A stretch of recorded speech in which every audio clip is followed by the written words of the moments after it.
ஹர ஹர நம பார்வதி பதையே வெற்றிவேல் முருகனுக்கு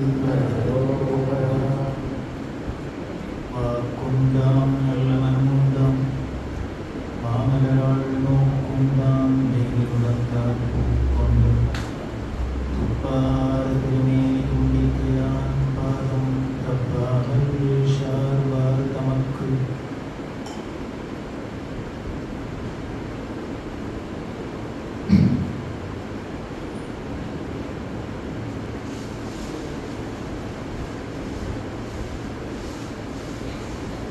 அது சனாதன தர்மத்தில் நம்ம வாழ்க்கையோட மனித வாழ்க்கையோட லட்சியமே எதுக்காக அப்படின்னா திருப்பி பிறக்காத இருக்கிறது தான். பிறந்திருக்கிறதே எதுக்காகனா பிறக்காத இருக்கு. அதுக்கு என்ன பண்ணணும் வழிகாட்டுறது தான். ஆனால் நாம் என்ன பண்ணுறோம் அப்படின்னா இந்த மனுஷனாக பிறந்து இன்னும் எத்தனை ஜென்மா எடுத்துக்கலாமோ அத்தனைக்கெல்லாம் விதையை போட்டுக்கிறோம். அந்த ஜென்மங்களுக்கெல்லாம் காரணம் என்ன அப்படின்னா விஞ்ஞான ரீதியாக கூட நிரூபிக்கிறார். டிசையர் அப்படிங்கிற ஆசை. அந்த ஆசை எண்ணமா வருது மனசுல. எங்க உதிக்கிறது எண்ணமா. இந்த எவ்வளவு நமக்கு ஆசை வருதோ அத்தனைக்கு எத்தனை ஜென்மா. அல்வா சாப்பிடணும் அப்படின்னு ஆசையா இருந்ததுன்னா என்ன பண்ணணும்? திருநெல்வேலியில போய் புறப்படணும். அது எப்போ போயும் அப்படின்னு அங்கே போய் பார்த்து 24 மணி நேரம் அல்வாவை பார்த்து பார்த்து வெறுத்து போய் அல்வானாலே பிடிக்காத போகிற வரைக்கும் போகும். இப்படி எது ரொம்ப பிடிச்சிருக்கு அப்படின்னு ஆசைப்படணும், அது பிடிக்காத போகிற வரைக்கும் ஜென்மா போயிட்டு இருக்கும்.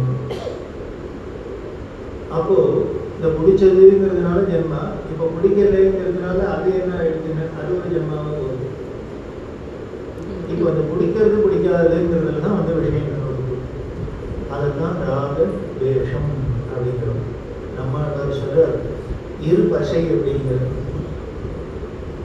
ஒரு கழிதா இல்லையா, நல்லா 2 பக்கம் தடையை ஒட்டினாக்க இந்த இரு பசை அகல அப்படிங்கிறது. இந்த இரு பசை எப்போ ஒளி என்ன விட்டுங்கிறது. இதைத்தான் எல்லா மகான்களும் வேதாந்தங்கள் திருப்பி திருப்பி இதை போகுது. ஆசை அருமின் ஆசை அருமின் இன்னொருபடி மேலேயே போயிட்டார். இதுவே இந்த உலகத்தில் இருக்க இந்த லௌகிக ஆசையெல்லாம் இருக்கோ அப்படின்னு மட்டும் சொல்றாரு. ஈசனோட ஆயிரம் ஆசை என்ன? மோட்சம் அடையணுங்கிற ஆசை விடையாங்கிறது. ஏன் உன்னை படிச்சவனுக்கு தெரியாதான் இன்னும் உனக்கு மோட்சம் கொடுக்கணுமா லட்சம் கொடுக்கணுமான்னு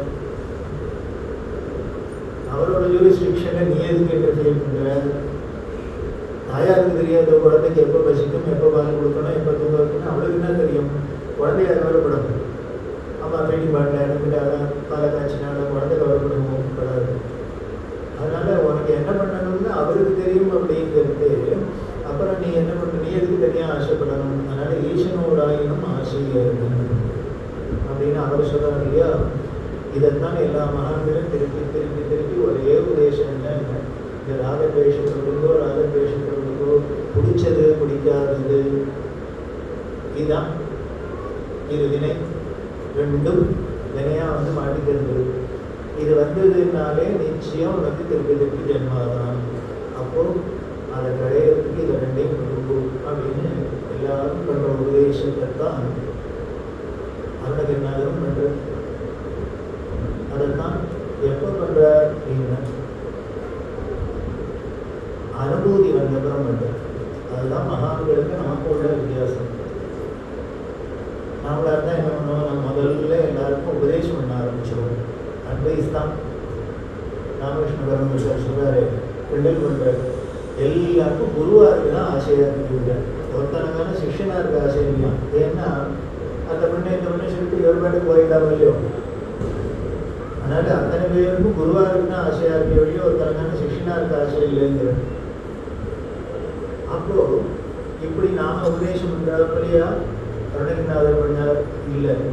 எப்போ பண்ணினார் அப்படின்னா அனுபூதி வந்ததுக்கு அப்புறம் சுவானுபவம் ஏற்பட்டதுக்கு அப்புறம் இங்கிலீஷில் அழகாக சொல்கிறான், ரொம்ப தெளிவாக ரசிக்கலாம். என்னென்னு ரொம்ப அழகாக வச்சுக்கலாம். நம்ம மோட்சம் அப்படி இப்படிலாம் ஏதோ ரொம்ப டைம் இருக்கிறாங்க, ஏதோ வார்த்தைகள்லாம் இருக்குது. அவன் என்ன செல்ஃப் ரியலைசேஷன், ஐயோ அதை ரியலைஸ் தான் பண்ண முடியும். அதை போய் அடையிறதோ என்ன வாங்குறதோ கொடுக்குறதோ இந்த கேல்குலேஷன்ஸே கிடையாது. அது உள்ளுக்குள்ள என்ன இருக்குன்னா, மனுஷன் நான் யாருன்னு விசாரம் பண்ண, நான் யாருன்னு என்ன விசாரிக்கிறேன் தான் விசிட்டிங் கார்டு வச்சிருக்கேனே. அப்போ அது என்ன உள்ளுக்குள்ள இருக்கு அதை ரியலைஸ் பண்றது தானே. அந்த உள்ளுக்குள்ள இருக்கிறது என்ன, அதை தான் சுப்பிரமணிய பூஜங்கத்தில் எடுத்தோடனே பகவத்பாதா சொல்ல சிதேகாஷதாஸ்யா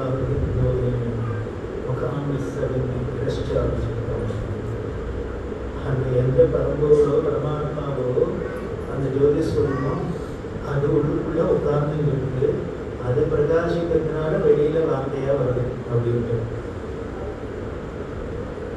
அப்போ பகவத்பாதாடு வேணா உள்ளுக்குள்ள பிரகாசிச்சது, எனக்கும் நமக்கும் பிரகாசிக்குமான்னு நிச்சயம் பிரகாசிக்கிறது அப்படின்னு அதையே தான் அவர் சித்தாந்தமா அத்வைதம்னு சித்தாந்தமாகவும் சொன்னார். இப்படி எல்லாத்துக்குள்ளேயும் அதுதான் பிரகாசிக்கிறது அப்படின்னா, அது பிரகாசிக்கிறது இருக்கு உள்ளுக்குள்ள. ஆனால் உள்ளுக்குள்ள இருக்கிறது அதுதான் தெரியாத இருக்க பண்றது தான் மாயையோட வேலை. ஹீரோல பிரமாதமா எல்லாம் அப்பா சேர்த்து வச்சிருக்காரு, எல்லாம் பண்ணி வச்சிருக்கா. ஆனால் குழந்தைக்கு அது தெரியல. என்னென்ன ஏதோ அப்பா வச்ச பழைய காட்ரேஜ் வரும் அப்படின்னு அது தொடர்ந்தே பார்த்தாலே வச்சுருந்துருக்கான். ஆனால் உள்ளுக்குள்ள ஒரு நாளைக்கு தொடர்ந்து பார்த்தா வைரமும் வைடூரியமா வெள்ளியும் சொன்னமுமா ஒரே குமிஞ்சு கிடக்கு அப்படின்னா, அது ஏன் அது உள்ளுக்குள்ள இருக்கிறது தெரியாதனாலே நான் தொடர்ந்து பார்க்கல. உள்ளுக்குள்ள இருக்கிறது என்னன்னு தெரிஞ்சேன்னா முதல் நாளே தொடர்ந்துக்க மாட்டானோ, தொடர்ந்துட்டான். அப்படி உள்ளுக்குள்ள இருக்கிற அதனால்தான் நம்மளுக்கு குஹன் அப்படின்னா எந்த குகையில இருக்கான், எங்க இருக்கான் அப்படின்னா உள்ளுக்குள்ள ஒளிஞ்சுட்டு இருக்கான். அந்த ஒளிஞ்சின்றது நமக்கு இந்த குழந்தைகளுக்கு விளையாட்டு, உங்க கண்ணாமூச்சி விளையாட்டு அப்படின்னு இதெல்லாம் ரசிக்கிறது தான் பெரியவாளோட. இது பாரத தேசத்துல தான், நம்ம சனாதன தர்மத்துல தான் ஒரு விளையாட்டுல கூட வேதாந்தம் தான். பெரியவா திண்ணையில் உட்கார்ந்துக்கிட்டா எதிர்த்து வைத்த திண்ணையில இந்த பொம்மநாட்டி குழந்தையெல்லாம் விளையாடி இருந்தது தட்டாமலை அப்படின்னு. இப்போ அதெல்லாம் தெரியாது, எல்லாருக்கும் ஒரே விளையாட்டு தான். இந்த தூண்லேருந்து அந்த தூணுக்கு, அந்த தூண்லேருந்து இந்த தூணுக்கு ஓடி போகிறது, அதை பிடிச்சிக்கிறது. அதில் யாரும் பிடிச்சிக்கிறதுக்கு இடம் இல்லைன்னா அவன் அவுட்டு வெளியில் போகிறது அப்படின்னு. அதுக்கு ஒரு பாட்டெல்லாம் உண்டு, தட்டாமலை தாமரைப்பூ அப்படின்னு ஏதோ ஒரு பாட்டு பாடின்னு சுற்றி வருது. இதை பார்த்துட்டே இருந்தா தெரியல. பார்த்துட்டு செல்லமா பாட்டு அப்படின்னு அந்த பாட்டுக்கு சொல்றா, நானும் இந்த குழந்தைகளுக்கு கூட இப்படி வேதாந்தம் தெரிஞ்சுருக்கேன். இந்த பாட்டுக்கு ஆச்சரியம். அதுகள் பாட்டு ஏதோ தான் மேலே விளையாட்டு இருக்கு. இது என்ன வேதாந்தம் சொல்றதுன்னா அது என்ன படித்து அப்படின்னா தட்டாமலை தாமரைப்பூ அப்படின்னா அன்னைக்கு யோசிக்கிறா. அதான் சொல்றது பாரு, தட்டாமலை தாமரைப்பூன்னு அதுன்னு சொல்லுது. அதை ஒழுங்கா சொன்ன தட்டாமல் தான் பிறப்பான், தட்டாமல் தான் பிறப்பது. ஏன்னு இந்த தூண்லேருந்து அந்த தூண், அந்த தூண்லேருந்து இந்த தூண் மாதிரி, இந்த உடம்புலேருந்து அந்த ஜென்மா, அந்த ஜென்மாலேருந்து இந்த ஜென்மா. இது எப்போ அவுட் ஆகும்னு குடிச்சிக்கிறதுக்கு ஒரு தூண் இல்லைன்னா அவுட்டு போக வேண்டியதான். அப்படின்னு ஆட்டத்தை அதைத்தானே சொல்றது வந்து இதுதான் தெரியும். மகாவீரம் அப்படின்னா நாம இருக்கிற உலகத்திலே தான் அவளும் இருக்கா, நாம இருக்கிற உலகிலே தான் அவளும் பார்க்குறா, எல்லாம் நமக்கு இருக்கிறாங்களே தான் எல்லாம் பண்றா. ஆனா அவள் பார்க்குற பார்வைக்கும் நாம பார்க்குற பார்வைக்கும் மலைக்கும் அளவுக்கும் வித்தியாசமா இருக்கு. இந்த விஷயத்தை தான் நமக்கு திருப்பி மகான்களிடம் சொன்னாலும் சொன்னேன். இப்படி அது உள்ளுக்குள்ள அந்தறியாம இருந்து அது பண்றது அப்படிங்கிறது அதுதான் அப்படிங்கிறது புரிஞ்சு விட்டா போறோம். அதை எப்படி புரிஞ்சு விட்டா அப்புறம் என்னென்ன அவ்வளோதான் பேசா அனுபூதி பிறந்தது. அதுக்கப்புறம் என்னென்ன என்னைய பேசுறது ரமண மகர்ஷிட்ட ஒருத்தர் வந்து கேட்டு நான் என்ன பண்ணணும் அப்படின்னு. ஒரு ஃபாரினர், அவர் வந்து பெரிய பெரிய மனுஷன், கோடீஸ்வரர். அவருக்கு ஒரு வேதாந்தத்தில் ஈடுபாடு வந்து உடனே அவர் என்ன பண்ணார், should I give up all my possessions அப்படின்னு மகர்ஷிக்கு கேட்குறது. உடனே அதுக்கு மகர்ஷியோட பதில், பொசஸர் டு, என்னோட பொசஷன்லாம் விடணுமா, என்கிட்ட இருக்கிற சொத்தெல்லாம் விடணுமா அப்படின்னு. நீ சொத்தை மட்டும் விட்டால் கூடாது, இந்த சொத்து இருந்தது நினச்சிட்டு விட அதையும் முதல்ல விடணும். வேடிக்கை என்னென்ன, நீ இதை விட்டுட்டீங்கன்னா அதெல்லாம் அப்புறம் அது தானே போயிடும். அப்போ நான் எனது அப்படிங்கிற அந்த அகம் அகம் அகம் அப்படிங்கிறதான விடப்படுத்துறது, அதை விடுறது அப்படின்னா அது என்ன பண்ணாங்க, அப்படி விட்ட நிலையை தான் தேசாத அனுபவம். தேசா அனுபவத்தை திறந்தது அப்படின்னா இவை இதுக்கு மேலே நமக்கு வந்து ஓப்பனாக சொல்ல முடியாது. அந்த அனுபவி பிறக்கிறதுக்கு என்ன பண்ணாங்க, அவர் எப்படி வந்தாங்க, குருவாக வந்த ஜபமாலை தந்த சத்குருநாதா திருவாவினங்குடி பெருமாளை உபதேச மந்திர பொருளாரை உன்னை நான் நினைந்த அருள் எழுதுவேன். என்ன பண்ணாங்க, சும்மா இருன்னு சொன்னார்.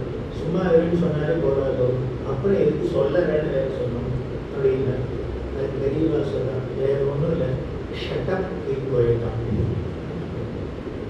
சும்மா வாயை பற்றி இருந்தால் மட்டும் போராது. நம்ம சில பேர் என்ன பண்ணாலும் மௌனவர்ணம் இருக்கேன்னு பேர் இருந்துட்டு அன்னைக்கு தான் ஏகப்பட்ட கம்யூனிகேஷன். காபிக்கு சக்கரை போடலேங்கிறதுலேருந்து ஆரம்பிச்சு போன் வந்து விடு, அந்த பெண்ணு இந்த பெண்ணுன்னு இதுக்கு நல்லா அழகாக வாய்ட்டு வந்து பேசிவிடலாம். இந்த பேசுகிற சிரமத்துக்கு விட இந்த ஆக்ஷன் சிரமம் தான் பெருசாக இருக்கும். அதனால என்ன பண்ணான்னு முதல் என்னன்னா, வாயம் ஒன்று மட்டும் இருக்காரு, keep quiet, shut up and keep quiet. வாயும் பொத்திக்கோ, சும்மா எல்லாத்தையும் பொத்திட்டு சும்மா உட்காரு. இதுக்கு பெரியவா வியாக்கியானம் பண்றார். தெய்வத்தின் குரல சிக்கனம் அப்படின்னு ஒரு டாபிக். அதாவது பொதுவாகவே எல்லாருமே சீக்கிரமாக இருக்கணும் சீக்கிரமாக இருக்கணும்ன்றது உலகத்தில் எல்லாருக்கும் தெரிஞ்ச விஷயம்தான். பண்ணுறமோ பண்ணாலேயோ பிடிச்ச விஷயம், தெரிஞ்ச விஷயம். அந்த சிக்கனம்ங்கிறது வியாக்கியானம். அதில் வந்து அப்போ என்ன பண்ணுறா அப்படின்னா, மௌனத்தை பற்றி சொல்கிறா. அப்போ சிக்கனமாக இருந்தால் காசு பணத்தை செலவழிக்கிறதுலாம் சிக்கனமாக இருந்தால் போகாது, அதை விட சிக்கனமாக இருக்கணும், பேசுறதுல சிக்கனம் இருக்கணும். அதுதான் பெரியவாட்ட. அப்படி ஸ்டெப் 1, ஸ்டெப் 2, ஸ்டெப் 3 எப்படி அவர் தம்பி ஏழைப்படிகளில் அப்படின்னு வெறும் பாவையிலேருந்து ஆரம்பித்து எங்கேயோ கொண்டு வரணும் உசந்த நிலைக்கு. ஏன்னா அப்படிதான் ஏற முடியுமே வெளியே திடீர்னு தாவி குதிக்க முடியாது. அதை போலதான் பெரியவாயணும்னோ அப்படின்னா. அதனால சிக்கனத்தில் ஆரம்பிக்கிறார். முதல்ல எல்லாருக்கும் தெரிஞ்சது, எல்லாருக்கும் பிடிச்சது, ரொம்ப செலவழிக்கப்படாது, ரொம்ப அழகாக கணக்காக இருக்கணும் அப்படின்னு. அந்த கணக்காக இருக்கிறதுல செலவில் காசு பணத்தில் மட்டும் இல்லை, என்ன பண்ணணும், பேசத்துலேயும் கணக்காக இருக்கணும் அப்படின்னா பேச்சை குறைச்சிக்கோ முதல்ல. அதுக்கப்புறம் தான் பேசாதருன்னு சொல்ல முடியும். எடுத்தோடனே பேசாதரு அப்படின்னா அவ்வளோதான், ஓடிவிடும். அதனால பேச்சை குறைச்சிக்கோ. அப்புறம் மாசத்துல இல்லை வாரத்துல ஒரு நாளானு பேசாதது, இல்லை ஒரு நாளைக்கு 1 மணி நேரமானு பேசாத இருந்துப்பாரு. அதனால்தான் மூலா நட்சத்திரம் அப்படிங்கிற அன்னைக்கு காஷ்ட மௌனம் அப்படின்னு பிரிவா இருப்பான். ஆனா எங்களுக்கு மூலா நட்சத்திரத்துக்கு பேசுறதே இல்லை. பேசாதீங்கன்னு பேசணும். அது மணிக்கணக்கா. அதை எதுக்கு அப்படின்னா, மூலா நட்சத்திரம் தான் சரஸ்வதி, வாக்கு தேவதையான சரஸ்வதியோட நட்சத்திரம். அதனால வாக்கு கதி தேவதையா இருக்கிற மூலா நட்சத்திரத்தன்னைக்கு காஷ்டமான கட்ட மாதிரி கிடக்கிறது. அன்னைக்கு ஒரு ரியாக்ஷனும் ஒன்றும் இருக்காது. மூலா நட்சத்திரத்தன்னைக்கு பெரியவாளை பார்க்க போறவாளுக்கெல்லாம் இது முதல்ல ஒரு டிசப்பாயின்மெண்ட்டாக இருக்கும். ஏன்னா இவ ஏகப்பட்ட விஷயத்தை வச்சுன்னு இருப்பா. பொண்ணுக்கு கல்யாணம் ஆகணும், பிள்ளைங்க சேர்ந்து வரணும், மாடுகிற போகணும், இத்தனைக்கு அங்கே இருந்து விலை வரணும். அன்னைக்குன்னு அவர் விசாலும் ரெண்டுமேனு உட்காந்துருப்பார். ஆனால் பார்த்துட்டு வந்தப்புறம் என்ன தெரியுங்க, அது பரபிரமமாக கட்டையாக உட்காந்து பார்த்தோன்னு நம்ம நினச்சிட்டு போன அத்தனையுமே மறந்து போயிடும். அதான் சொன்னாரு, அனுபூதிமான்களை பார்த்து பழகினவாளுக்கு தான் தெரியும் அது என்ன அப்படிங்கிறது என்னன்னு புரியும். திருநெல்வேலியான்னு ஒரு மணி நேரம் உபன்யாசம் பண்ணால் வாயில் தெரியுமா என்ன? தெரியாது. ஒரு பீஸ் உபன்யாசமே வேண்டாம், ஒரு பீஸை வாங்கி வாயில் போட்டோம்னா தானே தெரிஞ்சிடும். அதை போல அனுபூதிமான்களை பார்த்தா தானே புரியும் நமக்கு. அவதாரங்கிறது எதுக்காக கொண்டு வரா? இதை புரிய வைக்கணுங்கிறது அர்த்தம். ஒரு லிவிங் எக்ஸாம்பிளாக நமக்கு ஏதோ ஒன்று கண்டதுக்கு பார்த்தா தான் அதில் ஒரு நமக்கு ஒரு பரிச்சயம் ஏற்படும். அதோட டேஸ்ட் தெரிஞ்சாதான் நமக்கு அதில் ஒரு கிட்டக்க போகணுங்கிறதான ஒரு பிரஜை வரும். அதுக்காக அந்த எதுக்கு சொல்றாங்கன்னா, இவர் இப்படி மௌனமா உட்கார்ந்து இருக்கார் அப்படின்னா இவர்கிட்ட வெட்டு பேச்சா பேசுறாரு. இவர் வாயை திறந்தாலே தெய்வத்தின் பொருள் தான். இவர் ஒரு நாளைக்கு பேசலைன்னா ஒரு வாரியம் தெய்வத்தின் பொருள் போச்சு, கஷ்டம். அப்படி இருக்கிறவர் எதுக்கு வாயை கொண்டு உட்காரணும்னு? சும்மா எல்லாரும் வாய மொழின்னு உட்காருங்கோ, பேசாத இருக்கும், பேச்சுக்க இருக்கோன்ட்டு இவர் பேசிட்டே இருந்தாருன்னா அதனால என்ன பண்ணார்? ஒரு சாம்பிளுக்கு எப்படி இருக்கிறது காமிச்சேன். இவர் பேசாத கட்டையா உட்கார்ந்து இருக்கிறதே தான் ஒரு பெரிய காஞ்சி காமகோடி பீடத்தை சமஸ்தானத்தை நிர்வாகம் பண்ணினர். நமக்கு ஒன்றும் அப்பேற்பட்ட ரெஸ்பான்சிபிலிட்டிலாம் ஒன்றும் கிடையாது. அப்படி ஒரு ரெஸ்பான்சிபிலிட்டி இல்லாத போதே நம்மளால வாய கொண்டு இருக்க முடியல. இத்தனையும் வச்சுட்டு அவர் வாய மொழின்னு இருந்தார்.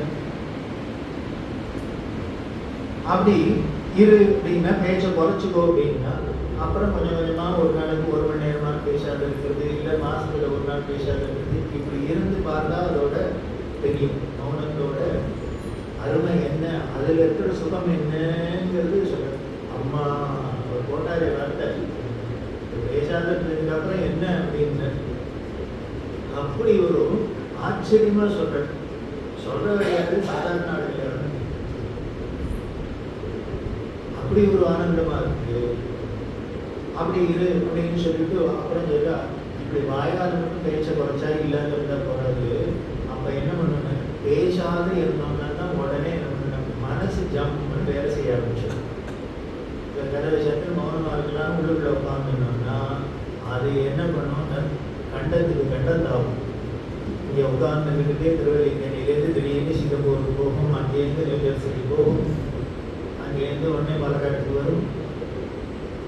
இப்படி கடக்கி தாவி தாவி தாவி அது இங்கே அங்கேயுமா அலக்கழிச்சு இந்த ஆசை போய் அந்த ஆசை வந்து அது வந்து இது வந்து இத்தனையும் மனசு அப்படி அலையா பாஞ்சு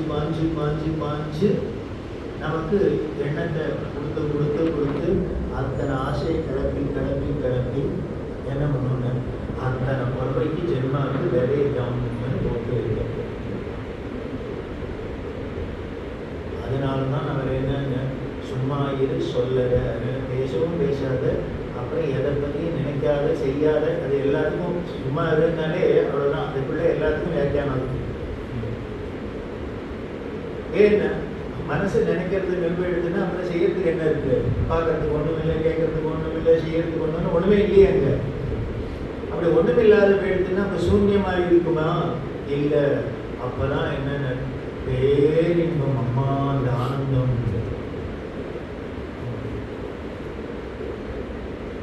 அதைத்தான் முருகன் இவருக்கு உபதேசம் பண்ணாலும் அந்த உபதேசம் பண்ணினார் அப்படின்னா ஏன் அவர் அப்படி உபதேசம் பண்ணார் முருகன் வந்து அதுக்கு ஒரு அருமையான வியாக்கியானம் தெளிவாக சொல்றார். முருகன் அப்பாவுக்கு உபதேசம் பண்ணவர் அப்படிங்கிறது எல்லாருக்கும் தெரிஞ்ச கதை. அப்பா பிரணவ உபதேசம் பண்ணினார் அப்படின்னு நம்ம சொல்றோம். ஆனால் நம்மளாவே சொல்லணும், நிஜமானவே பிரணவம் பண்ணாரு. யார் சொன்னார்? பரமேஸ்வரன் வந்து சொன்னாரா, இப்படி எனக்கு பிரணவம் தான் சார் நீங்கள் கிளாஸ் எடுத்தான் அப்படின்னு ஏதோ சொல்லியிருக்கு. ஒரு சம்பிரதாயம் நமக்கு தெரிஞ்சுருக்கோம், அவ்வளவுதானே. அப்போ அந்த பிரணவ உபதேசம் பண்ணினவர் அப்பாவுக்கே உபதேசம் பண்ணார் அப்படின்னா எதனால அப்படி அப்பாவுக்கு உபதேசம் பண்ணாரா? அதுக்கு ஒரு அபூர்வமான ஒரு வியாக்கியானம் தெரியவா. என்ன அப்படின்னா பகவத்பாதாவோட ஒரு வாஷ்யத்தில் வரதா வந்து சனத்குமார் இனிமே முருகனா வந்தார் அப்படின்னு உடனே என்ன பண்ணா ஸ்ரீ சோமதேவ சர்மாவுக்கு போயிட்டு விஷயம். சர்மாவை போய் கேட்குறா, இது என்ன புது கதையாக இருக்குது, அதனால் முருகன் பார்வதி பரமேஸ்வர பிள்ளைங்கிறது எல்லாருக்கும் தெரியும். சனத்குமாருக்கு தான் அப்படி வந்தார் அப்படின்னு இவர் சொல்லிருக்காரு. அதனால இது எந்த புராணத்துல இருக்கு, என்ன இருக்குன்னு கேடு அப்படின்னு. ஏன் அவரை கேட்கணும் அப்படின்னா அதான் பெரியவாளுக்கு வினயம், அதுதான் வினயம். வந்தா அப்போ சொல்ற பார்வதி பரமேஸ்வரன் பிரம்மாவுக்கு மானசபுத்திரன் 4 பேர், சனக சனந்தன மானசன் சுஜாதர் அப்படின்னு 4 குழந்தைகள் பிறந்தது. இது பிறக்கிறதையே என்ன எடுத்து பெரிய பிரம்மனிஷ்டரா இருந்தது, ஞானியா இருந்தது. இவ யாரோட ஸ்டூடெண்ட்னா தட்சிணாமூர்த்திக்கு கீழே போய் பாடம் படிச்சா. அவர் முன்னால சொன்னது நாரதர் வந்து தான் உபதேசம் பண்ணினார் அப்படின்னு சொல்லப்பட்டது. அவருக்கு இந்த பிரம்ம வித்தியெல்லாம் நாரதர் உபதேசம் பண்ணார் அப்படிங்கிறலாம். நம்ம நாரதர்னாலே இன்னும் பெரிய கலாக்காரன்னு நினைச்சிருக்கோம். இனிமேல் வியாச பூஜையை விரிவா பண்ணுறது அந்த குரு பரம்பரையில நாரதருக்கும் ஒரு எலுமிச்சம் ராமாயணம் பண்ணி பூஜை உண்டு. ஏன்னா அவரை போல பிரம்மனிஷ்டர் கிடையாது, ஞானி கிடையாது. அவர் ஏன் திருலோக சஞ்சாரின்னு தட்ச பிரஜாபதி சாபம் கொடுத்தாரோ, அவரோட பிரஜைகள் அத்தனை பேரையும் ஏதோ எதேச்சியா பார்த்தார். இவர் அந்த தரிசனம் மாத்திரம் உபதேசம் பண்ணாரோ எல்லாம் அவ்வளோதான் பிரம்மனிஷ்டாடா இருக்குது. தட்சனுக்கு கோபம் இருக்கு. நம்ம ஏதோ 10 குழந்தைகள் படிச்சு அது ஏதோ கல்யாணம் பண்ணி ஆளுக்கு 10 பொழுது பாப்புலேஷன் இன்க்ரீஸ் பண்ணோம்னா இந்த ஆள் வந்து எடுத்துட்டான், எல்லாத்தையும் சாமியார் ஆகிட்டான் அப்படின்னு என்ன பண்ணல. நீ இனிமேல் எங்கேயாவது நின்னா டேஞ்சர், அதனால நீ இனிமேல் நிற்கவே கூடாது ஒரு இடத்துலையும். எந்த இடத்துல நடக்க முடியாது, நீ பறக்க கிடாது அப்படின்னா. இவர் ஒரு க்ஷணம் வந்து ஒரு இடத்துல யாருக்கு முன்னாலேயும் நின்னார்னா அவ்வளவுதான் அப்படின்னா பிரம்மனிஷ்டாடா ஆயிடுவான்னா எப்பேற்பட்ட ஞானியா இருக்கணும் அப்படின்னா. அவர் உபதேசம் பண்றாருன்னா எப்படி இருக்கும்? தியாகரம்னு சொன்னாரு, நாரதமுனி விடலை சொன்னாரு செய்யணும் விடலை பாருங்க பாருங்க, அப்படி ஒரு அதிசயத்தை பாருங்க, நாரதமுனி வரத்தை பாருங்க பாருங்க. அப்படி அவர்கிட்ட இருந்தா அப்படின்லாம் சொல்லணும் இல்லையா. இவர் தட்சிணாமூர்த்திகிட்ட இவ 4 பேரும் பாடம் படிச்சான்னு இன்னைக்கும் கோவில் எல்லாம் போனா இந்த 4 பேர் தான் உட்காந்து வச்சிருக்கு. எப்படி பாடம் படித்தார், என்ன சொல்லி கொடுத்தார்? ரொம்ப அழகான ஸ்லோகத்துல சொல்ற மௌனம் வியாக்கியா பிரவேத பரபிரம்ம தத்துவம். நல்ல ஸ்கூல் வாத்தியார் என்ன பண்ணுவாங்க, பேசவே மாட்டார், ஊம வாத்தியார். இப்படி வாத்தியார் தான் பேசாத பாடம் எடுக்கிறாருன்னா எப்படி இருக்கும்? பொதுவா பாடம் எடுக்கணும் அப்படின்னா கிளாஸ் என்ன 1 hour வாழ் கட்டணும், சொல்லி தரணும். ஆனா அப்படி சொல்ல வேண்டிய வாத்தியார் என்ன பண்றாருன்னா மௌனமா உட்கார்ந்து இருக்காராம். கல்லாலின் உடைய வந்து அப்படின்னு ஆரம்பத்துக்கு அடியில உட்கார்ந்து இவர் மௌனத்தினால வியாக்கியானம் பண்றார். எதை பெரிய பிரம்ம தத்துவத்தை சாதாரண சப்ஜெக்ட்லாம் இல்லை பண்ணிட்டு இருக்க. இதை கேட்டு இந்த 4 ஸ்டூடெண்ட்ஸ் அப்படின்னு வாத்தியார் பேசாத கிளாஸ் எடுத்தா எந்த குழந்தைக்கு புரியும்? அது வரைக்கும் நல்லா தூக்கம் வரும். ஆனால் இப்ப என்ன ஆயிடுதுன்னு சிஷ்யாஸ்து சின்ன சம்சயா அப்படின்னு இந்த கிளாஸ் அட்டெண்ட் பண்ண இந்த சிஷ்யாளுக்கு சந்தேகமே இல்லாத போயிடுது. எப்படிலாம் தான் ஸ்லோகம் பண்ணியிருக்காரு, ஆச்சரியம் தான். இவர் வாயம் திறக்காத உபதேசம் பண்ணதுக்கு அவளுக்கெல்லாம் என்ன புரிஞ்சுடுத்து, அவ்வளவுதான், சந்தேகமே இல்லாத புரிஞ்சுடுத்து. அப்ப என்ன சொல்லி கொடுத்தாரு அவருக்கு? இந்த மௌனத்தை தானே சொல்லி கொடுத்துருக்க. சும்மா இருக்கிறத தானே சொல்லி கொடுத்துருக்க. சும்மா இருக்கிறத வாயால சொல்லல, என்ன பண்ணாங்க, இருந்ததை இருந்தபடி காட்டி அப்படின்னு. எப்படி இருக்கணுமோ அதை இருந்தபடி பண்ணி காமிச்சார். டெமான்ஸ்ட்ரேஷன், பிராக்டிக்கல், வெறும் தேடிகள் இல்லைங்க. பண்ணி காமிச்சதை பார்த்ததுனால இவளுக்கு புரிஞ்சுடுத்து சும்மா இருக்கிறதுனா எவ்வளவு சுகம் அப்படின்னு. அதனால அப்படி படிச்சவர்ல ஒருத்தர் தான் இந்த 4 ஸ்டூடெண்ட்ல ஒன்று இந்த சனத்குமார். இவளுக்கு கிளாஸ் விட்டு வந்துட்டார் இல்லையா. அப்புறம் பார்த்தார், மன்னதன் வந்து பணத்தை போட்டான், பாரதி கல்யாணம் ஆச்சு, எல்லாம் ஆச்சு.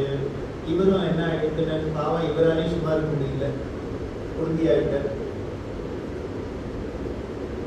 அப்போ இந்த 4 குழந்தைகளை பார்த்து பரமேஸ்வரனுக்கு ஒரு பொறாம வந்துதான். பிரம்மாவுக்கு போய் இப்படி 4 பிள்ளை பிறந்தேன், நமக்கு இப்படி ஒரு பிள்ளை பிறந்தல் இருக்குமோ இல்லையா எல்லாருக்குமே. அடுத்த நல்ல குழந்தை எடுத்து என்னாச்சு, நீ தான் பண்ணி பிறந்தைய எல்லாத்தையும் பிறந்துருப்பாரு அப்படின்னு ஒரு ஆசை இருக்குமா? இதை மாதிரி இவருக்கு ஆசை வந்துடும். அப்படின்னா இனிமே இந்த சனத்குமாரை வேறுமே சனகாதி மகிழ்ச்சி மாதிரி 4 பிள்ளையை வைக்கணும் அப்படின்னாக்க அதனால இனிமேல் டூப்ளிகேட்ல இது பண்ண முடியாது. அதனால இவர் என்ன பண்ணாருன்னு நேரம் அதையே போய் கடன் வாங்கிட்டா என்ன, அடாப்ட் பண்ணிட்டா என்ன, நேரம் வந்த சனத்குமார் ஆசிரமத்தில் அவர் பாட்டுக்கு தான் குரு உபதேசம் பண்ணபடி சும்மா உட்கார்ந்து இருக்கார். எய்தாப்புல பரமேஸ்வரன் வந்த கடம்பரை அம்பாள் கிட்ட எங்கே போறேன்னா முக்கியமாக ஒரு இடத்துக்கு போறேன். என்ன நீங்கள் மட்டும் போகிறது, நான் தான் வரேன். சரி வா கழிச்சுன்னு போனா 2 பேரும் போனா. இவன் போய் நிற்கிற வாசல்ல இவர் கண்ணை திறந்து யார் பார்வதி பரமேஸ்வரன் வந்திருக்காங்க, வாங்க வாங்க வாங்க அப்படின்னு பூர்ணம் எடுத்து கூப்பிட மாட்டாரோ. இவர் பாட்டுக்கு விசாரம் உட்காந்து அவன் பார்த்த பரமேஸ்வரன் என்ன அது இந்த இப்படி இருக்கான், இப்போ வரமாட்டோமான எல்லாரும் காத்துட்டு இருக்கா தபஸ் பண்ணி. எய்தாப்பில் வந்தாலும் வழியில் வந்தாலும் இந்த ஆளுக்கு ஒரு லட்சியம் இல்லாத இருக்காரு. நான் யார் வந்திருக்கேன் தெரியுமான்னு, நல்லா தெரியல, ஏதாவது வந்திருக்கேன் அப்படின்னா சரி நான் எதுக்கு வந்திருக்கேன்னு தெரியாது, நீ தான் சொல்லணும். உனக்கு வரம் கொடுக்க வந்திருக்கேன். உடனே அவர் பார்த்தார்.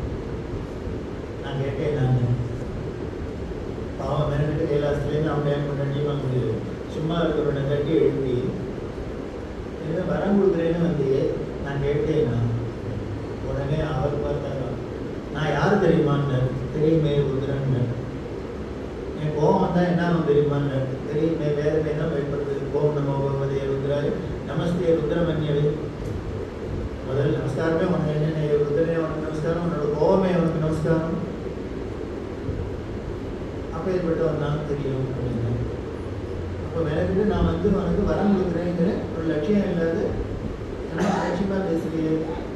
அதனால நான் உடனே அப்போ இது இல்லைன்னா என்னை மதிக்கலைன்னா சாபம் கொடுத்துருவேன். அப்படியே ரொம்ப சந்தோஷம் கொடுத்துட்டு போயேன். இப்படி யார் வருவா ஆற்றுக்கு வந்து வரம் கொடுக்குறேன் சாபம் கொடுக்குறேன், நீ வந்தோன்னா முன்ன கொடுத்துட்டு வேணா போகணும். இதுக்கு வந்து இது இவ்வளவு கல்வி ஒன்றா இருக்கும். வரம் கொடுக்குறேன்னாலும் அப்படியே நம்ம கையை நீட்ட மாட்டேங்கிறோம், சாபம் கொடுக்குறேன் பயந்து ஓட மாட்டேங்கிறோம். இப்படி எதை சொன்னாலும் விசாரம் உட்காந்துருக்கேங்கிறோம் அப்படின்னா. உடனே அவர் பார்த்தா வேறு நம்மளோட பரமேஸ்வரன் இருந்தாலும் உனக்கு தான் இந்த வரம் கொடுக்கறதுனால ஏதோ வந்துடும் போலையும் சாபம் கொடுக்கறதுனால ஏதோ போயிடும் போலையும் அஞ்ஞானம் இருக்கு போல இருக்கு. அதனால ஒன்று வேணா பண்ணுறேன், எனக்கு ஒன்றை மாதிரி சாபம்லாம் கொடுக்க தெரியாது. போனால் வந்தது நினைக்கிட்டு வந்திருக்கேன் எங்காருக்கு, உனக்கு வேணா ஒரு வரம் கொடுக்குறேன் வாங்கிட்டு போய் இடத்த காலி பண்ணுது.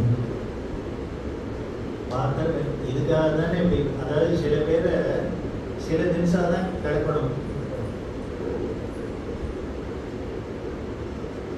இதை முடிச்சுட்டு உடனே அப்படியா அப்போ சொன்ன வாக்கு மாற மாட்டேன் வரம் கொடுக்கிறேன்னு வாக்கு மாற மாட்டேன் என்ன ஒன்றும் சொல்லுங்க, ஒன்றும் வேணா எனக்கு பிள்ளையா வரணும். இது கேட்டோடனே சனத்குமார் பார்த்தாங்க, பெரிய ஆள் தான் என்னை, பெரிய ஆள் தான் இவ்வளவு பிளானோட வந்திருக்கேன்னு தெரிஞ்சா நானும் மௌனமாக இருந்திருப்பேன். இப்போ நானும் என்னையும் வாங்கிட்டு இப்போ கடைசியில் மாட்டுறேன் பார்த்தேன். ஆனால் கொடுக்குறேன்னா ஏன் இதுக்கு ஒத்துண்டார் அப்படின்னா, இதுக்கு முன்னால தான் சனத்குமாருக்கு ஒரு சொப்பனம் கண்டாராம். என்னென்ன தேவசேனைகளுக்கு அதிபதியா ஆறாப்புல இதை அப்பாட்ட போய் பிரம்மாட்ட கேட்டாராம். நான் மட்டும் சும்மா உட்கார்ந்துருக்கேன் பேசாத பிரம்மேஸ்வரே, நான் எதுக்கு இனிமேல் தேவசேனைக்கு அதிபதியா போய் இனிமேல் ஜென்மந்தோறுமா இருக்கேன், நான் இனிமேல் அசுராலாம் ஜெயிக்கிற அளவுக்கு எங்கேருந்து எனக்கு எங்கேருந்து பலம் வரும், இது என்ன சம்பந்தம் இல்லாத நமக்கு சொப்பனம் வருது அப்படின்னு அப்பாட்ட போய் கேட்டாராம். அப்பா பிரம்மா ஒளியை பார்த்த உடனே பிரம்மஞானி சொப்பனம் கண்டா கண்டது தான். அவள் சொப்பனம் காணல, என்ன நடக்க போகிறதோ அதை பார்க்குறான். அதனால என்ன அப்படின்னு அப்போ என்ன ஆகும்னு நடக்கிறதையும் புரிஞ்சு போயிட்டு வாருங்க. நீ கண்டது தான் சொப்பனம், அதனால எப்போ நடக்கிறதோ அப்போ புரிஞ்சு போயிட்டு வாருங்க. இது இப்போ சனத்குமாருக்கு ஞாபகம் வந்தது. ஓஹோ, இப்போ 4, 3, 7 பிரம்மஞானி சொப்பனத்தை நிறைவேற்றுறது தான் பரமேஸ்வரனோட கடமை, அவரோட பொறுத்து. அதனால கௌதம் எழுதுங்க. அதனால நான் பிறக்கிறேன், ஆனால் ஒன்றே ஒன்றும் இந்த தாயார் கர்ப்பத்தில் வாசம் பண்ண மாட்டேன். அப்படி இல்லாத என்னை பிறக்க வைக்க சாமர்த்தியம் உனக்கு இருந்தீங்கன்னா வச்சுக்கோன்னு பார்த்த பரமேஸ்வரன். அதுவே போகும் போன்னு சொர்ண கிளம்பிட்டேன். கிளம்பினா வரதே அம்பாள் கோச்சுட்டார். இப்பேற்பட்ட பிரம்மஞானி குழந்தையா பிறக்கணும், நீங்கள் வேணும் எனக்கு வந்து நான் இல்லாத உங்களால் என்ன பண்ண முடியுமா? இப்பேற்பட்ட பிரம்மஞானி நான் வேகத்தில் சுமக்க வேண்டாம், அந்த பாக்கியம் எனக்கு வேண்டாம். அது என்னவா அப்படி அவன் தான் சொன்னான்னா நீங்களும் கேட்பேன் அப்படின்னு கோச்சுட்டார். சரி அவன் பிறக்கிறேன்னு சொன்னதே பெரிய காரியம். இனிமேல் அவன் என்ன இது கண்டிஷன்லாம் போட்டோன்னா முதலுக்கே மோசமாக போயிடும் அப்படின்ட்டு நீ இல்லாத இதுதான் நடக்க போகுது, ஒன்றும் நடக்காது. அதனால நிச்சயம் என் பிள்ளைங்கிறத விட உன் பிள்ளைன்னு தான் நிறையாவே சொல்ல போகிறான். அதனால அவன் எப்படி பிறப்பன், அதுக்கு நீ எப்படி சமைப்பங்கிறத அன்னைக்கு வெள்ளித்திரையில் காண்க அப்படின்ட்டு. அப்படி இருக்கிறதே தான் இவர் சூரபத்மாதி அசுரர்கள் எல்லாம் சேனாதிபதி வேணும் அப்படிங்கிறதுனால இவர் தேவர்களெல்லாம் பிரார்த்தனை பண்ண இவரை குமார சம்பவம் அப்படின்னு இவர் வரணும் அப்படின்னா அதுக்கு இந்த நடக்கிறது செய்ய பின்னால் அப்படி இருக்கிறதே தான் இவர் என்ன பண்ணார், தன்னோட நேத்திராக்னியில அவரை அந்த சக்தி இருக்கிறாப்புல அவளை குடிச்சு அதை அப்படியே தெரிக்க, எப்பொழுதுமே நெருப்பு பொறி தெரிச்சா அப்படி வாரி தானே தெரிக்கும், அப்படி 6 பொறியா அப்படி தெரிச்சுதான் அதை பறந்து விழத்தே தான் என்ன பண்ணாங்க அம்பாட்ட என்ன பண்ணா பார்த்துக்கிட்டீங்கன்னா அப்படியே நின்னா சொர்ண உருகி தண்ணியாக போயிட்டான். ஏன்னா இப்பேற்பட்ட பிரம்மஞானி சுமக்கு போறமேன்னா அந்த பெருமையிலேயே உருகி போயிட்டான். சொல்ல முடியும் அப்படின்னு நினைச்சா உருகிடணும் சார். அப்படி ஹம்பிங்கிற இடத்துல கர்நாடகாவில் இருக்கு. அதில் அம்பாடு பேர் பம்பா தேவின்னு பேர். இந்த பம்பாங்கிறது தான் கன்னடத்தில் ஹாவ் ஆகிடும். ஹாலாம் பாபாவும் பாலாம் ஹாவாகும். இந்த பம்பா தான் அங்கே ஹம்பா, அதுதான் ஹம்பி. அங்கே தான் இந்த பம்பா சரஸ்வதின்னு ஒரு குளம். அது என்னென்ன பரமேஸ்வரி பெருமை அம்பாள் பாதையை நினைச்சானா அப்படியே உருகி அப்படியே தண்ணியாக போயிட்டான். அந்த பம்பா சரஸ்ல தான் அதுதான் கிழக்கிந்தையில் இருக்கிறது தான். அந்த இடத்துல தான் அனக பம்பா தீரசங்க ஆஞ்சநேயர் நபோமணி பாராளி ராமாயணத்தில் ராமர் ஆஞ்சநேயர் பார்த்து இனிமே சுக்ரீவ சக்கியெல்லாம் ஏற்படுத்தி பம்ப கரையில் அந்த குளத்தக்கரையில் தான் ஏன் சொல்றேன்னா அம்பாள் அப்படி நினைச்சா ஆத்துக்காரரை பற்றி நினைச்சான்னா அப்படியே ஒதுக்கி ஓடிக்கிறார், தனிமையாகவே ஓடுறார். அதை பால இப்படி தனியாக போனால் அதுதான் கங்கை அப்படின்னு இருந்ததுனால அதில் இந்த பொறி வந்து விழணும்னா நெருப்பு பொறி தண்ணியில் விழுந்தால் என்ன பண்ணோம், அணைஞ்சு தான் போகும். அதனால என்ன பண்ணாராங்க இவர் தாமரை புஷ்பத்தை அதில் உண்டாக்கி அந்த 6 புஷ்பத்திலையும் இந்த பொறிகள் விழ அப்படியே மூடி தொடக்க 6 குழந்தையா வந்தது அப்படின்னு நமக்கு குமார சம்பவம் தான் சொல்லுது இல்லையா. அப்படி வந்து பிறந்தவர் தான் இந்த ஷண்முகன் குமாரன். அதனால தான் அந்த பழைய பேரே இவருக்கு குமரன் சனத்குமாரன். அதில் இந்த குமர சப்தத்தோடையே வந்திருக்கார், குழந்தையாகவே இருக்கிறதுனால. அப்படி பரமேஸ்வரன் விரும்பி ஆசைப்பட்டு வரமாங்கிட்டு பெற்ற குழந்தை அப்படின்னா அது எப்படி இருக்கும்? அப்படிப்பட்ட குழந்தை இப்போ என்ன பண்ணிச்சுன்னா அப்பா கேட்க பிள்ளையா பிரம்மாவுக்கு பிரணவத்துக்கு அர்த்தம் தெரியலன்னு கல்லை குட்டி ஏரியில் போட்டு போட்டால் தேவர்கள்லாம் போயிருந்தான். இவர் இருந்தாலும் உட்காந்து பிள்ளை இப்படி பண்ணுறான். அதுக்காக இப்படி இருக்கு அவரத்துக்கு உள்ளே போட்டாங்கன்னா சிட்டி இல்லாத போய் எல்லாம் இருக்கணும். அதனால் நீங்கள் தான் ரிலீஸ் பண்ணி கொடுக்கணும் அப்படின்னு சுப்ரீம் கோர்ட் வராமல் வெயிலுக்கு வந்தார். அவர் உடனே என்ன பண்ணார், இந்த பையன் இந்த பையன் உடனே அப்படிலாம் பண்ணுறதெல்லாம் தப்பு, அவரை ரிலீஸ் பண்ண அப்படின்னு சொன்னால் இங்கிதம் இல்லை. அதனால் அப்பா என்ன பண்ணாரான்னு என்னுடைய அவருக்கு பிரணவத்துக்கு அர்த்தம் தெரியலன்னு நீ ஜெயிலில் போட்ட வாஸ்தவம் தான். உனக்கு தெரியுமோ அப்படின்னு இவர் தெரியாத கேள்வி கேட்க மாட்டேன்னா உனக்கு தெரியுமோன்னு கேட்டான் அப்படின்னு. அதனால என்ன பண்ணாங்க, இப்படிலாம் கேட்டால் சொல்ல மாட்டேன். உனக்கு தெரிஞ்சுக்கணும்னு ஆசையாக இருந்தால் சொல்கிறேன் அப்படின்னு சொன்னேன். ஏன் அப்போது சனத்குமாரா இவர் தானே மௌனம் வியாக்கியா பண்ணி எல்லாருக்கும் அர்த்தம் சொன்னார். அப்போ ஒழுங்காக புரிஞ்சுட்டு இருக்காரான்னு இப்போ டெஸ்ட் பண்ணுறதுக்கு ஒரு சான்ஸ் கிடைச்சிதான் ஃபினிஷிங். அதனால எப்படி பண்ணாருங்க, சரி உனக்கு தெரிஞ்சா உனக்கு தெரிஞ்சாதான் சொல்லேன் அப்படின்னு நம்ம குழந்தைகிட்ட சொல்ல மாட்டோம்.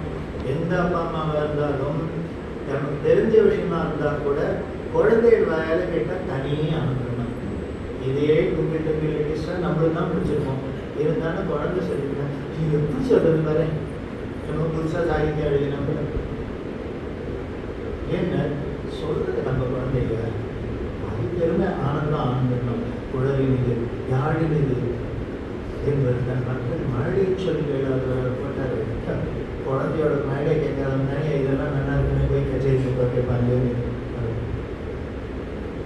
அதனால இப்போ குழந்தையாவே போயிட்டு குமரன் இவன் சொல்கிறான் அப்படின்னா நம்ம சொல்லிக் கொடுக்குறத ஒழுங்காக கேட்டுருக்கானாலும் தெரிஞ்சுக்கலாம். அதோட இல்லை என்னதான் தெரிஞ்ச விஷயமா இருந்தாலும் இது சொல்லிக்கணும் உள்ள சொன்னால் சரியாக. அதனால தான் அன்னைக்கு நேரப்பட்டது சிவனார் மனம் புரியில உபதேச மந்திரம் இரு செவி மீதிலும் பகர் செய்குருநாதவன் பொல்லாதவர். அதையுமே 2 காலையும் உபதேசம் பண்ணார். ஒத்த காலையும் பண்ணாம தான் நம்ம பார்க்குறோம். ஏன் 2 காலையும் பண்ணான்னு அப்பாவுக்கு அவ்வளோ சந்தோஷம். அப்படியே எங்கே இன்னொரு தெரிஞ்சு இந்த பக்கம் திருப்பி கேட்டாரோ ரொம்ப தெரியல.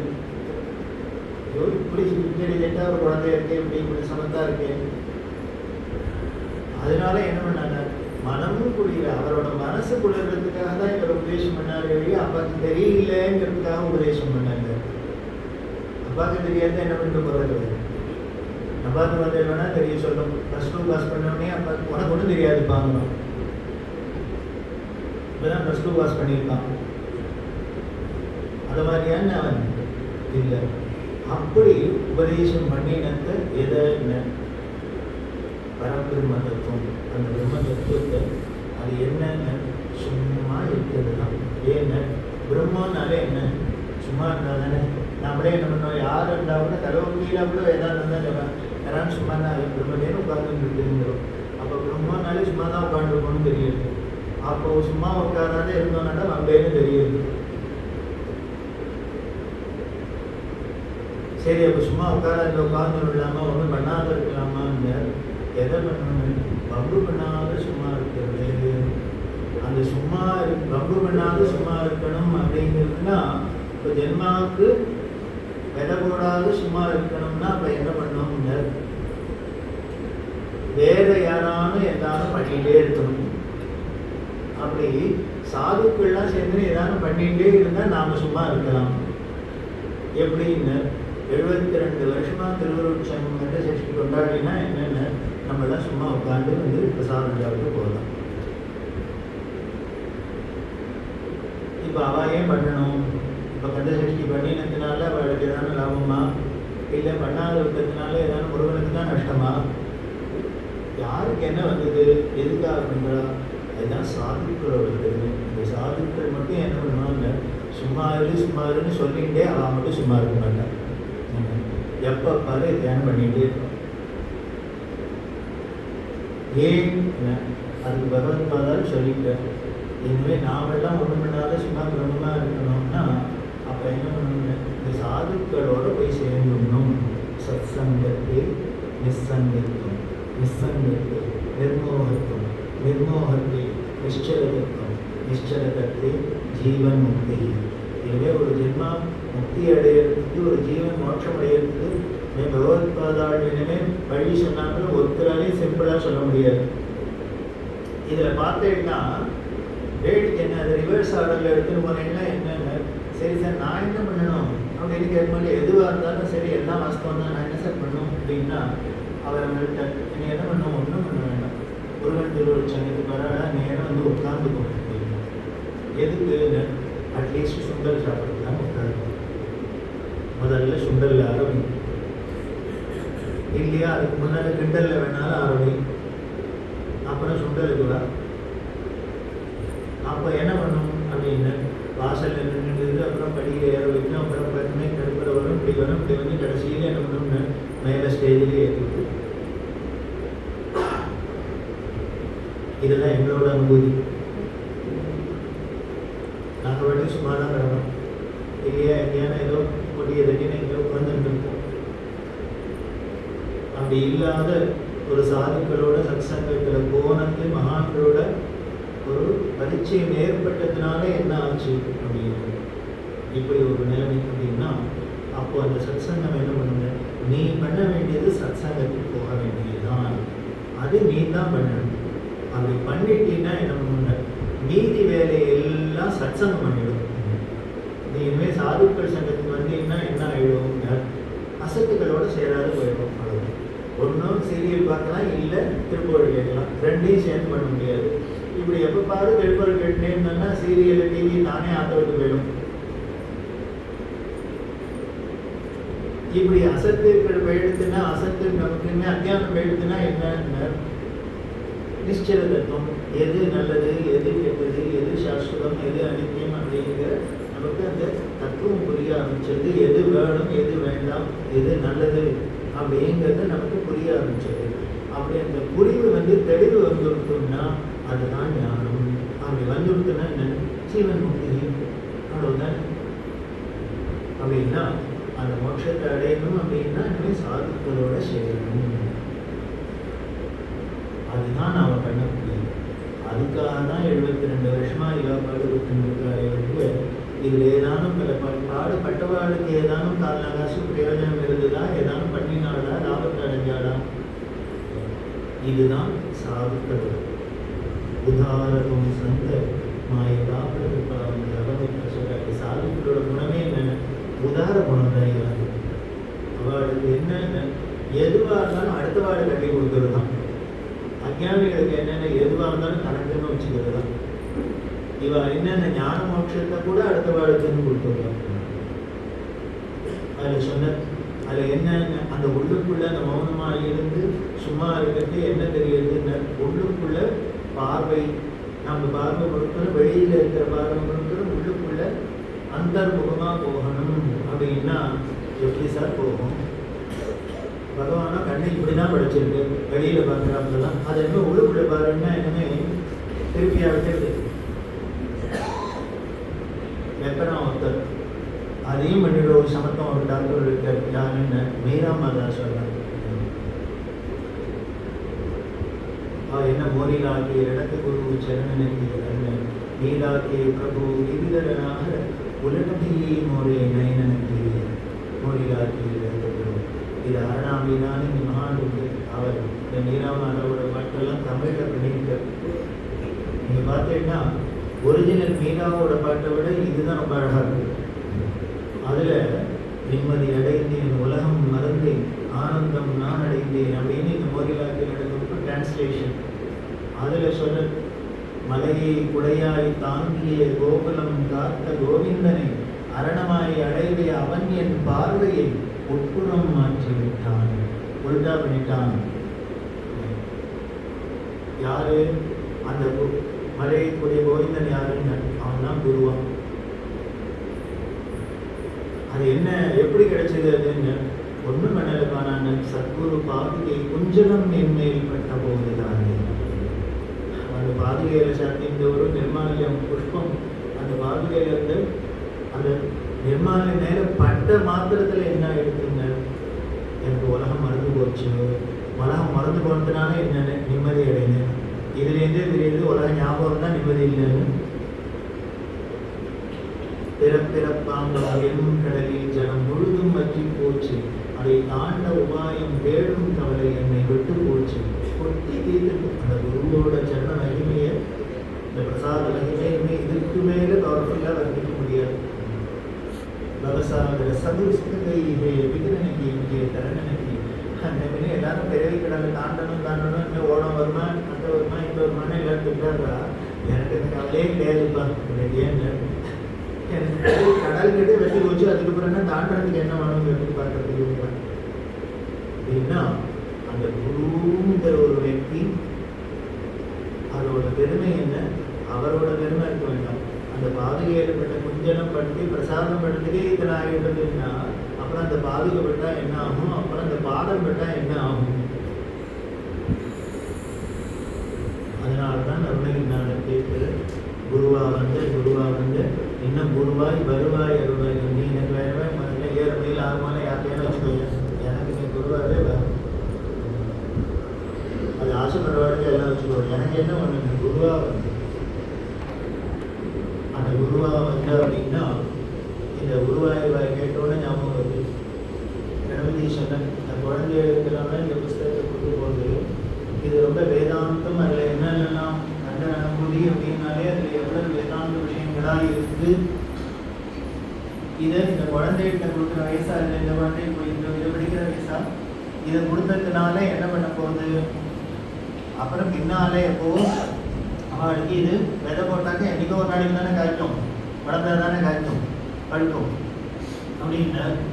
ஆனால் தெளிவா அதை இப்போ என்ன சொன்னாங்க, இது வந்தா உடனே எவருக்கு சொல்லிட்டார் இந்த குழந்தைகளுக்கெல்லாம் என்றைக்கோ வேதாந்த ஞானம் வந்து இன்னைக்கு இந்த புஸ்தகம் கொடுத்துடலான்னு. இவர் குழந்தைகளுக்கெல்லாம் சொன்னால் கூட அப்பா அம்மா இருந்தால்னா பயமாக இருக்கும்.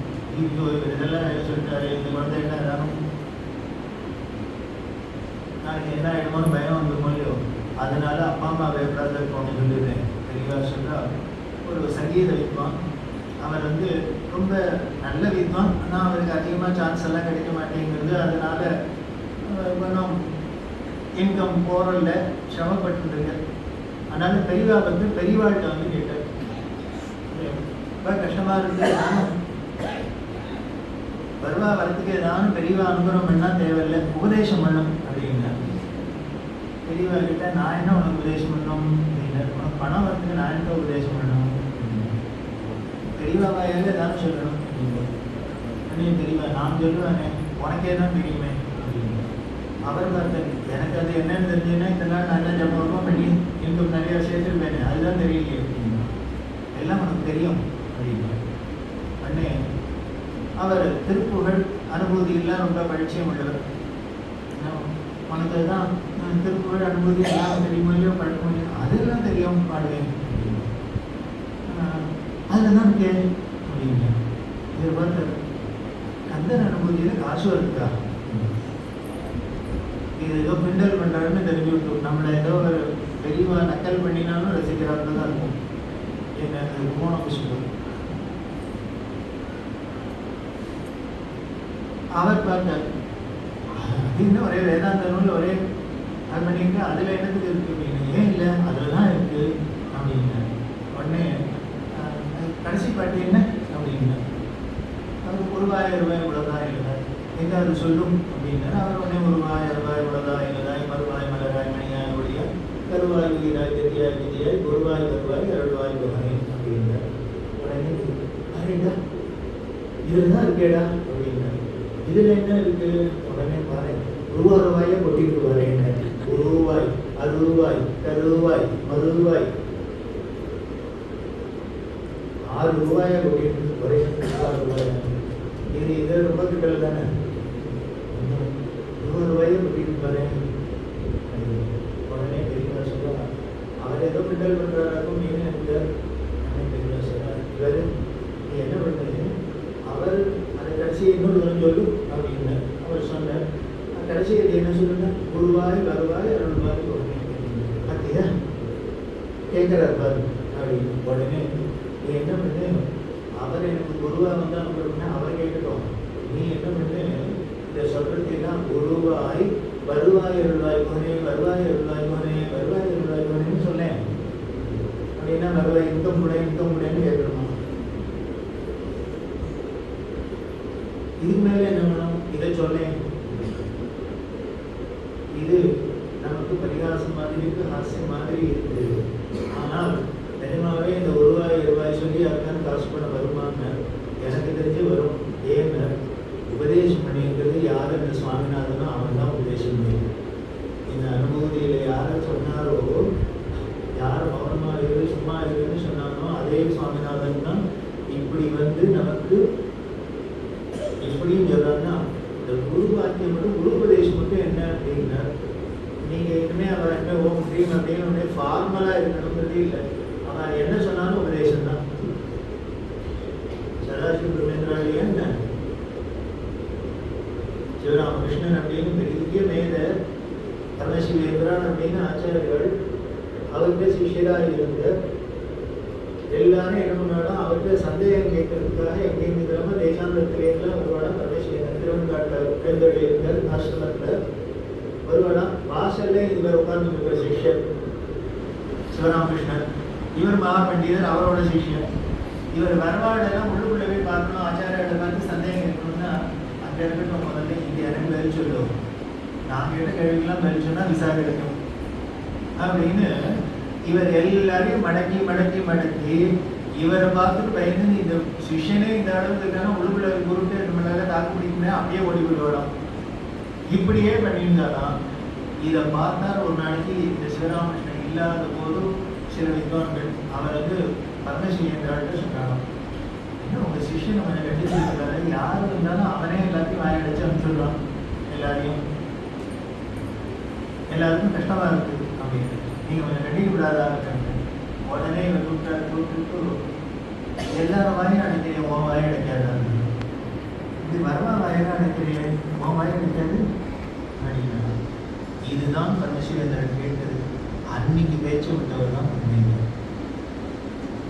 ஏன்னா குருநாதர் உபதேசனம் வாயடைச்சுன்னு என்ன அருணகிரிக்கு விட்டது தானே, சும்மா இது சொல்லறது தானே, அதை இன்னுமே பெரிய ஃபார்மலா பண்ணணும்ன்றது இல்லை. வாயடைச்சுன்னு கிடையாதுனாலும் உபதேசம் தான். வாயடைக்காதானே அன்னைக்கு பேச்ச விட்டவர் தான். அதுக்கப்புறம் என்னன்னா சிவராமகிருஷ்ணனா இருந்தவர் தான் பெரிய பிரம்மேந்திராளான அப்படின்னா குருநாதர் உபதேசம் பண்றது அப்படிங்கிறது எனவே ஓம் மந்திரங்கள்ல தான் பண்ணணுங்கிறதெல்லாம் இல்லை. அவ எப்படி வேணா அந்தந்த ஜீவனுக்கு ஏற்றாம எப்படி பண்ணணுமோ பண்ணுவார். ஆனா சமத்து சிஷ்யனா இருந்தாலும் புரிச்சுக்கணும். கெட்டிக்காரனா இருந்தா புரிச்சுக்கணும். அது எப்ப கிடைக்கும்னா அந்த கெட்டிக்காரன் தண்ணி அவர் கொடுத்தாதான். அவர் ஒன்றும் உபதேசம் பண்ணிட்டு கொடுத்தா முடியாது, அந்த தெளிவை கொடுக்கணும். அதனால்தான் திருமூலர் தெளிவு குருவின் திருவார்த்தை கேட்கறது. அது என்ன பண்ணுங்க, முதல்ல தெளிவு குருவின் திருவுருவு காண்பது. முதல்ல அவரை தரிசனம் பண்ணி அந்த திவ்யமங்கல ஸ்வரூபத்தை முதல்ல கண்ணால பார்த்துட்டே தரிசனம் பண்ணிட்டு, அதுக்கப்புறம் காதால கேட்டுட்டே இருக்கு. அப்படி கேட்டீங்கன்னா பார்த்தீங்கன்னா என்ன ஆயிடுங்க, தானே வாயால பேசிட்டே இருக்கு. அப்புறம் பேசிட்டே இருந்தீங்கன்னா என்ன ஆயிடுங்க, தானே மனசுல அந்த ஸ்மரணை சிந்தனை இருக்கு. இதுதான் அந்த குருங்கிற அந்த குருமுகத்தோட பெருமை.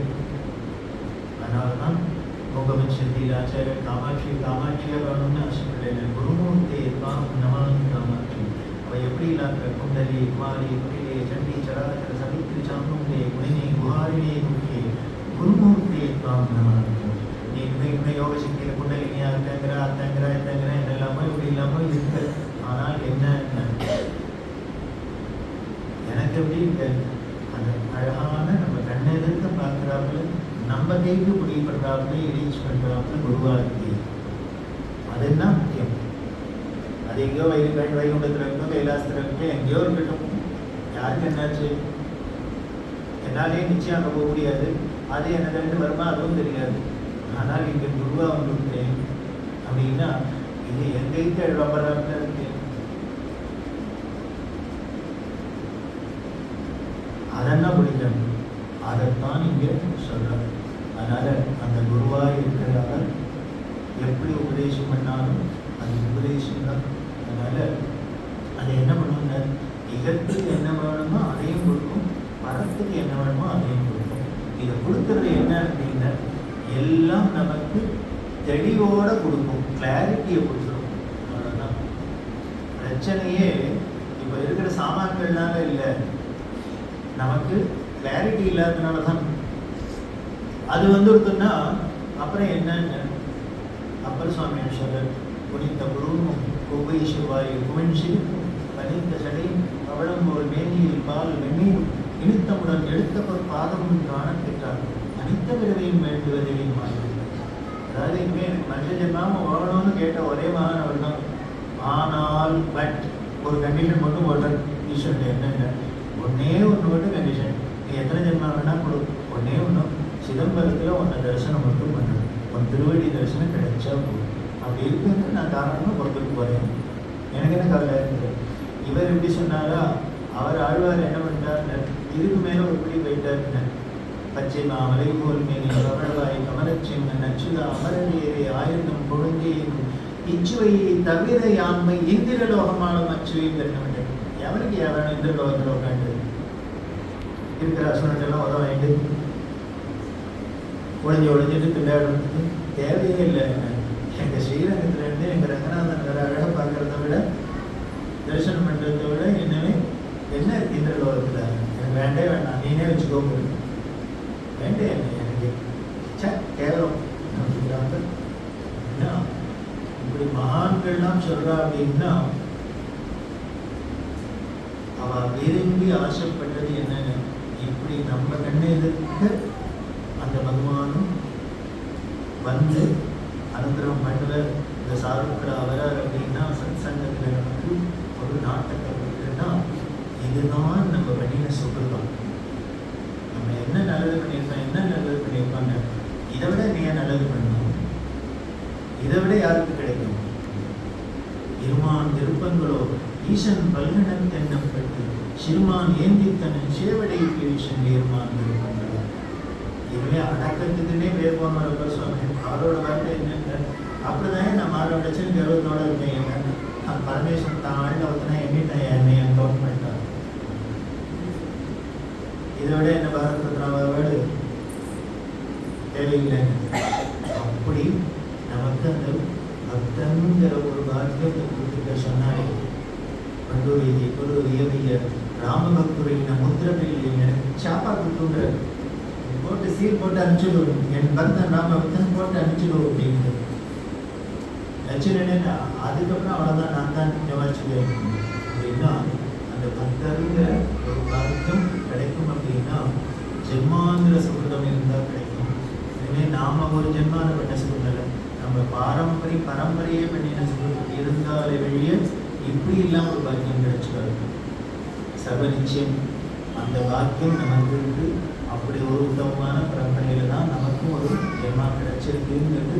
இப்போ கையில் கிடைச்சதுலேருந்து கை கொண்டு கண்ணாடியை வேணும் தேவையில்லை, அது உறுதியானதுன்னு சொல்லி இப்படி ஒரு ஜென்மா நமக்கு கொடுத்து, இப்படி ஒரு பாரம்பரியத்தில் இப்படி ஒரு தேசத்தில் இப்படி ஒரு தர்மத்தில் நமக்கு ஒரு மனுஷ ஜென்மாவையும் கொடுத்து, அதில் நமக்கு இப்படி ஒரு குருநாதரையும் கொடுத்து, ஒரு சத் சங்கத்தையும் கொடுத்து, நமக்கு வேறு பகவான் பண்ணிட்டு இருக்கார் அப்படின்னா அவருக்கு நம்ம என்ன கைமாறு பண்ண முடியும்? ஒரு கைமாறு பண்ண முடியாது. ஒன்னே ஒன்று வேணா பண்ணலாம், ஒரு நமஸ்காரம் வேணா பண்ணலாம், காலில் வேணும், இப்படி பிச்சை போட்டு எப்படி கூட உனக்கு குணம் பார்க்கணும். அப்படி ஒரு நன்றியோட அந்த நமஸ்காரம் பண்ணுறது தான், அந்த நன்றியோடு இருக்கிறது தான் பக்தி, அதுதான் உபாசனை அப்படின்னு சொல்லி அதுக்கு மகான்கள் தான் நமக்கு வழி காமிச்சு கொடுத்துருக்கா.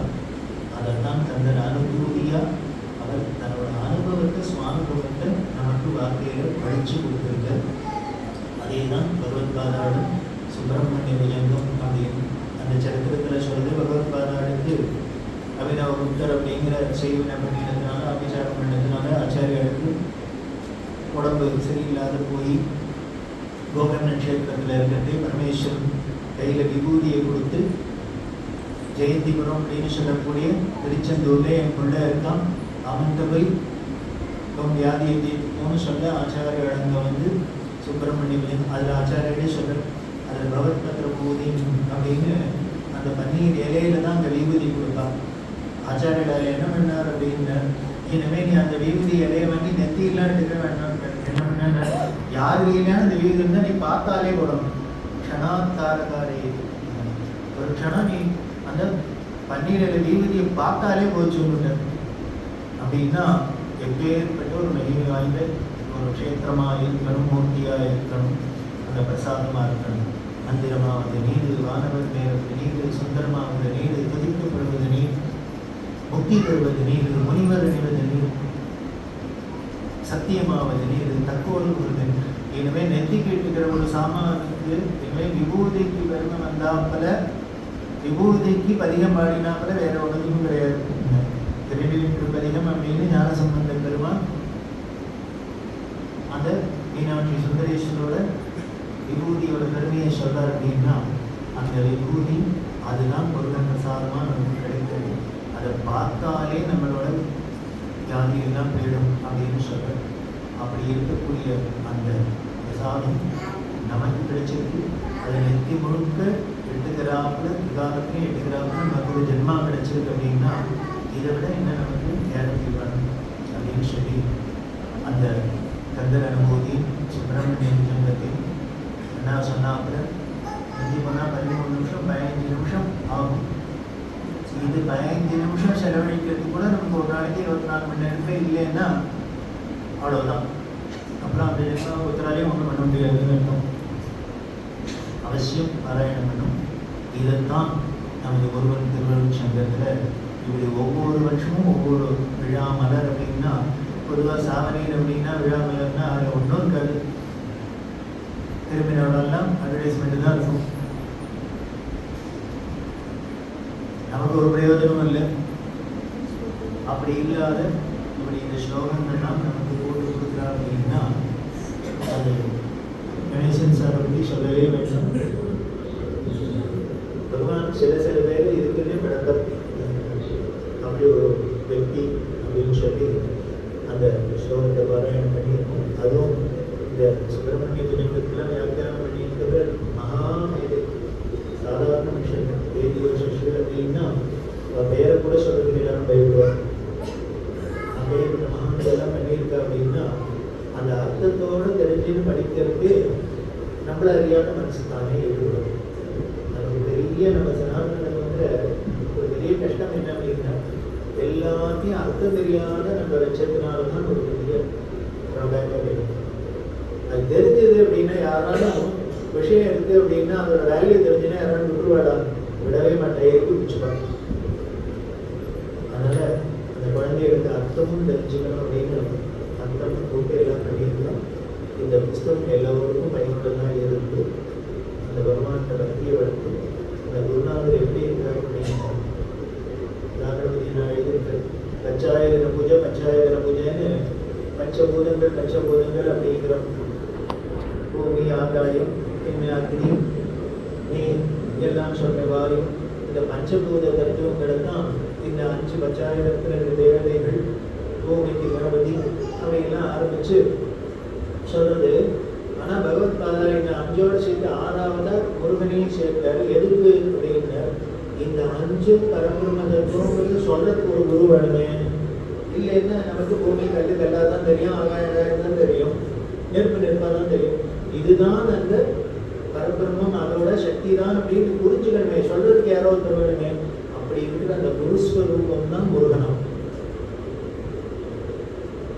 அப்படின்னா குருனாலே அவர் தான் சொல்லுவோம். கடற்கோஷம் சுவாமினாலே அவர் தான் சொல்லிவிட்டு அப்படி இருக்கக்கூடிய அந்த சுவாமிநாத குருவை நமக்கு இந்த கந்த சஷ்டியில் கொண்டாடுறதுக்கு நினைக்கிறதுக்கு ஒரு பாக்கியம் கிடைச்சிருக்கு.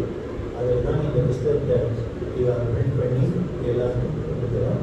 இதை வாங்கி எல்லோரும் பயனடையணும்னு பிரார்த்தனை பண்ணி நமக்கு அருணகிரிநாதன் பகவத் பாதம் தெளிவாக எல்லாரோடாகவும் பரிபூர்ணமாக இருக்கணும்னு பிரார்த்தனை பண்ணி இதே மாதிரி எப்போதும் எல்லாருக்கும் நன்மை கிடைக்கணும்னு பிரார்த்தனை பண்ணி இந்த புஸ்தகத்தை எல்லோருக்கும் ரிலீஸ் பண்ணிச்சு நாம் நிறைவு செய்வோம். அரணம் பார்வதி அருமை.